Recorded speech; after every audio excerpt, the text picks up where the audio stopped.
Tahukah Anda, ada 3 cara untuk memiliki sebuah warisan senilai 10 miliar. Cara yang pertama pada umumnya adalah ketika kita mengumpulkan income kita sisihkan sehingga bisa sampai berjumlah atau bernilai 10 miliar. Tentu saja cara ini adalah cara yang paling mudah dan nilai modalnya setara dengan nilai aset yang Anda inginkan. Tapi Anda perlu tahu bahwa hal ini akan dikenakan pajak, yaitu pajak penghasilan pasti saja. Dan juga hal ini memiliki kelebihan liquid karena berupa uang tunai. Untuk diwariskan kepada ahli waris Anda, tentu mengikuti hukum waris. Apalagi kalau dana tersebut Anda taruh di dalam lembaga keuangan berupa bank misalnya dalam bentuk deposito, maka harus mengikuti hukum waris. Bila terjadi kematian kepada pemilik dana, maka anak Anda atau ahli waris Anda harus mengikuti aturan hukum waris untuk bisa mencairkan dana deposito tersebut.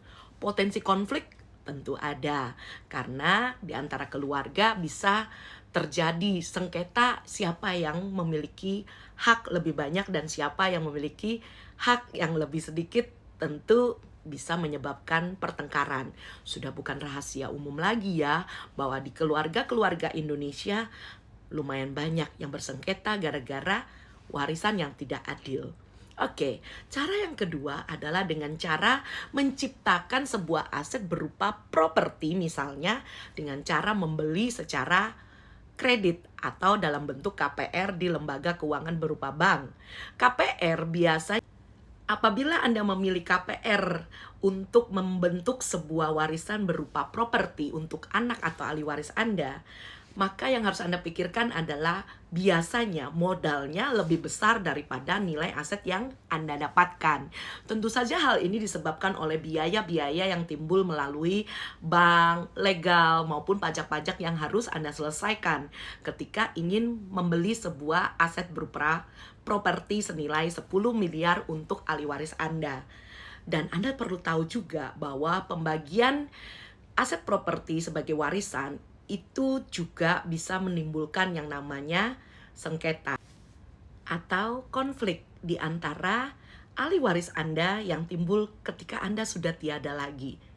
Kenapa seperti itu? Nanti kita bahas di video berikutnya ya. Dan cara yang ketiga adalah cara yang paling mudah sebenarnya dan paling murah. Kenapa? Karena cara ini hanya membutuhkan dana atau modal sekitar 20 maksimal sampai 30% untuk Anda membeli sebuah kontrak pertanggungan yang dapat diwariskan kepada ahli waris Anda langsung atau direct tanpa akan menimbulkan yang namanya konflik. Dan kontrak pertanggungan ini kelebihannya adalah sangat liquid, langsung direct ditujukan kepada orang yang ingin Anda tuju, berapa persen dapat Anda langsung bagi, dan yang paling penting adalah bebas dari pajak. Karena warisan berupa kontrak pertanggungan ini tidak dikenai pajak oleh pemerintah. Wow, di mana lagi? Murah, bebas biaya, bebas pajak, dan juga bebas konflik karena dapat ditujukan kepada orang yang ingin Anda wariskan. Tunggu apa lagi? Kalau Anda belum punya asetnya, segera beli dengan harga termurah, yaitu di usia Anda sekarang hari ini juga. Kontak, chat, atau DM Ilen ya. Ilen tunggu.